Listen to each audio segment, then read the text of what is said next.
Welcome back to Rob's Game Group. I'm Rob, and I have another episode of A Look at the Book for you here today. If you've watched this channel for any amount of time, you know that I am a big fan of Stargrave and Frostgrave, both of which are done by Joseph A. McCullough and put out by Osprey Games.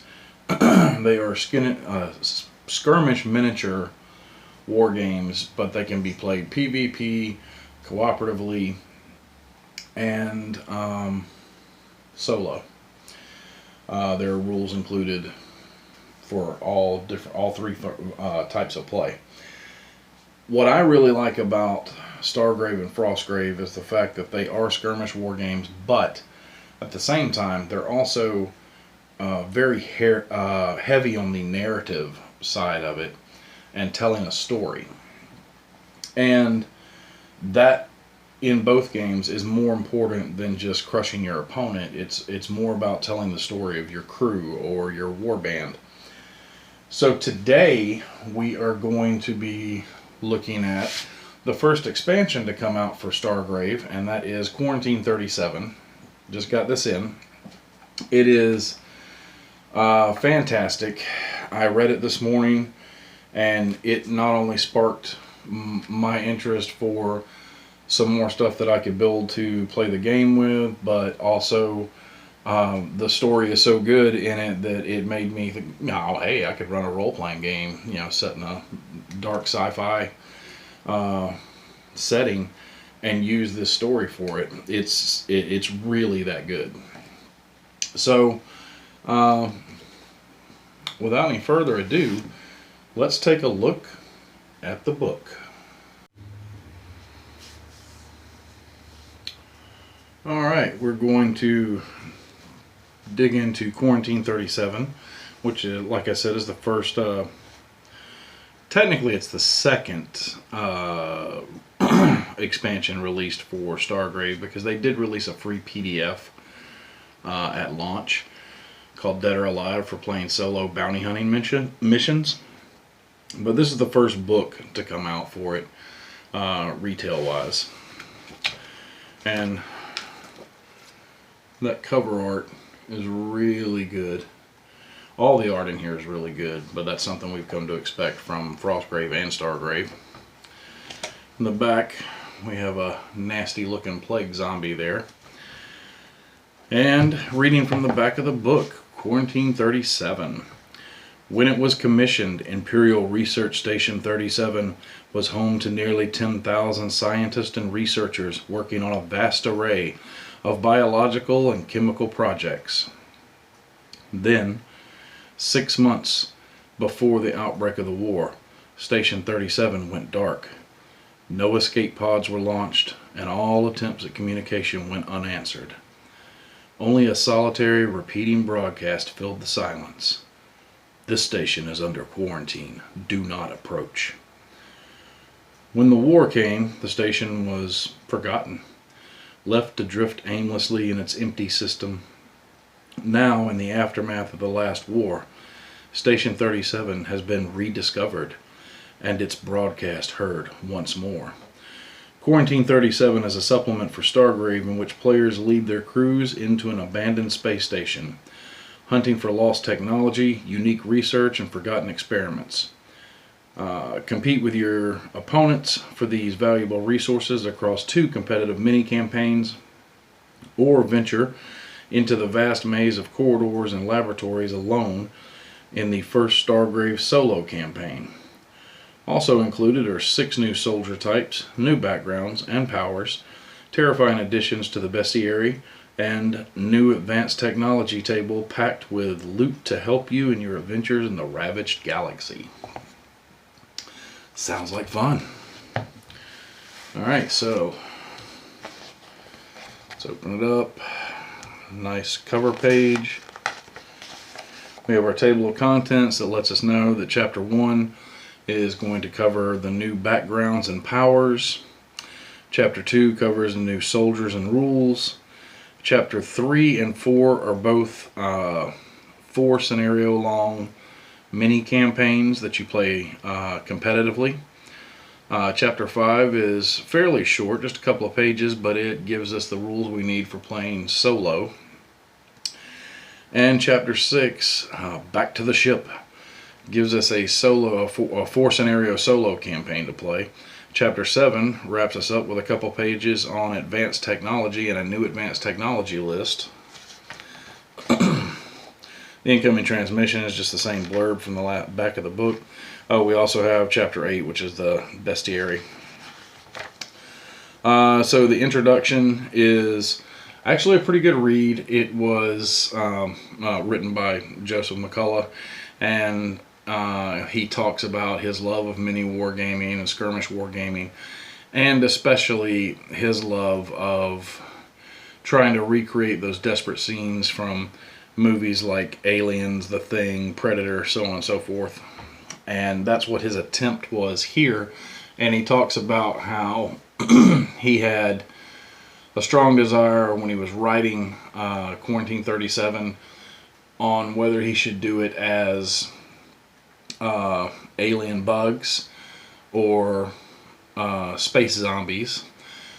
Two things of which that are extremely horrifying and work really well in dark sci-fi movies. And at the end of the day, he decided not to choose between them. He gave you this. The research station is so big, so vast, that depending on where you happen to dock, you could be playing one of two campaigns. One mini campaign based around the bugs and their queen, and the other based around the plague zombies and the zombie plague that is loose on the ship. And I think that's really cool that was included like that. So it kind of gives you both ways to play. And I have miniatures that'll work for both, so that's cool. Fantastic art. Again, I'm going to say that every time I see it because it's just really, really good. It's really evocative of the setting. Let's see. Chapter 1, new backgrounds and powers. We get 2 new backgrounds that you can use for either a captain or a first mate. And the first one is an aristocrat, and the second one is a hunter. And it gives you the background on the aristocrat and the hunter and what their stat modifications are and their core powers. And that's the aristocrat. Here's the hunter, accompanied by another fantastic piece of art. The new powers, I'm not going to explain what each one of them do. Buy the book. I am just going to tell you what they are. You have Beast Call, Crack Shot, Contacts, Indifference, Inspiring, Investments, Study Prey, Weapon Maintenance, and then we go into Chapter 2 with, guess what? More great evocative art. New soldiers and rules. So these are new soldiers that you can add to your crew, and each one has a description of the type of soldier it is, including its cost to recruit into your crew. You have the gunfighter, you have the mule, the Q-bot, the ravaged, and the ravaged trooper are really cool because they are kind of people who've been exposed to the zombie virus, because the zombie virus that he's talking about is not just on this space station. It definitely got loose on this space station, but in the storyline of the universe, this virus has wreaked havoc on multiple planets, and apparently it was being studied here. But there's a 10% of, or 1% really, of the people who are exposed to the virus get changed in some way, but they don't necessarily become zombies. They become what they call ravaged. So you have the ravaged and the ravaged trooper, the trophy taker, and that's right, it's called Hastian's Plague. And this is the blurb on the Hastian's Plague, and tells you about how it spread through the galaxy, how it was used on the station. And page 22 has the optional infection rule, and it's up to you whether you want to use it or not, but it's really, really cool. Anybody who basically gets taken down by a zombie or gets wounded by a zombie or whatever can, during the next game, there's a potential chance that they might actually turn into one of these things, which is, I mean, just look at that picture. That's nightmare fuel if I ever saw it. Alright, we also have the rules for reanimation, And then we have the rules for pings, which is where you, like in Aliens or in Star Trek or something, you have the motion detectors that are detecting movement on the board or on the play area, but you don't know what exactly it is until it moves to within sight or into contact with you. And that can really add to the tension of the game. Again, it's an optional rule, but I think it's one that's really cool, and I definitely look forward to trying it out, even playing solo games. The ping table here mainly just uses the bugs, and what it could be nothing, it could be one warrior bug, it could be one acid spewer bug, so on and so forth. But you could also swap those out for different types of plague zombies that are in the game too, if you wanted to. Like I said, the game is very adaptable, and Joseph McCullough tells you in every one of his books, if you don't like a rule or you like a different kind of rule and you want to put it in the game, go for it. Make the game yours. Make it your fun. That's what it's all about.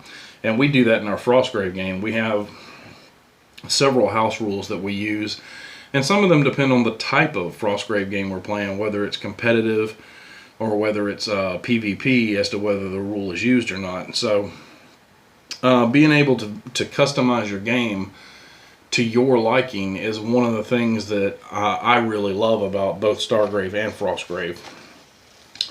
So chapter 3 talks about competitive campaigns, and it is called The Shuffling Dead.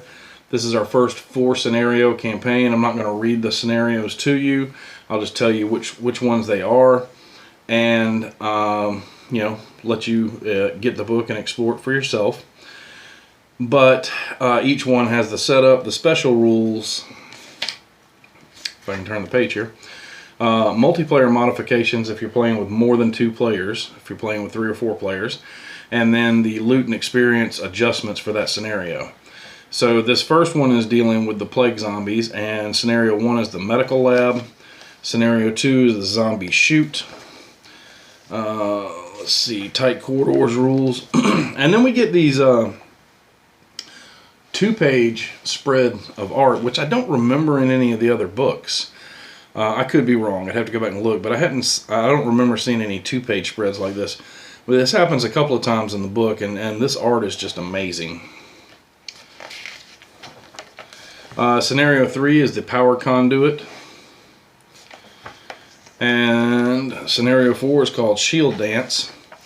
And then at the end of it, there is an epilogue and changing level rules of the game. And let's see, then we go into chapter 4, which is Strike from the Shadows. And this one is specifically designed around the bugs. It's designed around xenomorphs, let's call it what it is, from Aliens. That's the definite inspiration for this. Scenario 1 is called Hydroponics. Scenario 2 is called All Aboard. Let's see, scenario 3 is called Last Stop. Scenario 4 is called The Throne Room. This is another great piece of art here, but I'd have to look back. If I'm not mistaken, this is being reused from the main book. I think the main book has the same piece of art in it. And then it goes on to how to do further adventures on the space station. Then we have chapter 5, which is only a couple of pages, and it's about how to play the game solo. And this is different than the rules that they put out for Dead or Alive, the bounty hunting solo stuff. That stuff was rough, let me tell you. I mean, not bad rules-wise, but it was just really hard to survive. This might be a little better, but it tells you how to build a crew, how to do loot tokens, powers that may not be useful in a solo campaign. The turn structure is broken up a little bit differently. You have the captain phase, then you have the creature phase, then the first mate phase, then the soldier phase. And this is to help keep the player on their toes, because the creatures won't be going last every turn. Talks about creatures' actions, ending the game, and then it also talks about the Perilous Dark book from Frostgrave, and that book focuses on co-op play and solo play, and how you can use that as inspiration for any of your Stargrave stuff. And then we have another one of our 2-page spreads, with some fantastic art. Really love the art in this book. Chapter 6 is called Back to the Ship, and this is our solo campaign. And this one I think is actually a little better than the bounty hunting solo campaign thing they put out on their website, because it just kind of threw you into the game. This one assumes that you are coming into it and you're new to learning solo play. So what happens is basically you're on the space station, you have your full crew, and the scenario opens with, you know, the door slit open, the hungry dead come piling out of it, splitting your team into two. You're shooting, taking down dozens of these things, but you and your team are split up, and you got to get back together and try to get out of here, because your ship is several levels down from where you are. You got to find some working lifts. So what it does is it has you play the first two scenarios. You take your team and you split it in half, and you take one half of the team and you play scenario 1, which is called Get to the Lift. You take the other half of the team and you play scenario 2, which is called Lockdown. And then they're all back together on scenario 3, Ticket to Ride, and they stay together through scenario 4, the Queen's Chamber. And it's to help you not have as much stuff on the table. Play with half of your team for a scenario, then play with the other half of your team, and kind of ease you into the rules a little bit. And that's really cool. And then it has a section on, you know, you're playing solo. This can very easily be adapted to co-op play. So there's a sidebar on that.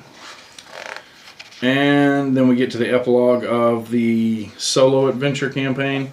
And this is that piece of art from the front of the book. It is just fantastic. Again, nightmare fuel. And then we have chapter 7, our advanced technology. And it tells you about how, you know, obviously this space station had some really high-tech, really cool stuff for you to get your hands on. And if you play any of these scenarios, you can at least once per scenario roll on this table. And then it tells you how when you're playing a regular game of Stargrave, you can swap out random rolls on table 1 and 2 in order to roll on this table and get some of this cool stuff too. But I say just enter the space station. Then it goes into describing all of the new advanced technology. You have bug bombs, climber gloves, chrome burn virus, deadbot switch, explosive pickhead, force grenades, force rounds, grenade blanket, high frequency communicator, another 2-page spread with some fantastic art, incendiary ammunition, lifesaver nanobots, never killer, piercer rounds, psychic dampening field, remote mine, scrambler grenades, shock maul, sniper's cocktail, sonic scrambler, thief's blade. And then we go to chapter 8, the bestiary, and this is basically split into 2 sections, one for the bugs and one for the zombies. It gives a full detailed fluff section on how to where they came from and how to run them. And then you have the acid spewer bug, you have the drone bug, the queen bug, the royal guard bug. Some really cool art there. I know she's supposed to represent, like, I say she, he, I don't know. It's supposed to represent somebody who's infected, but they look like the Borg from Star Trek to me. Then you have the warrior bug, the worker bug, and then we come to the zombie section, where these guys have some nasty special rules, but you have the bloater zombie, the plague zombie, and the soldier zombie.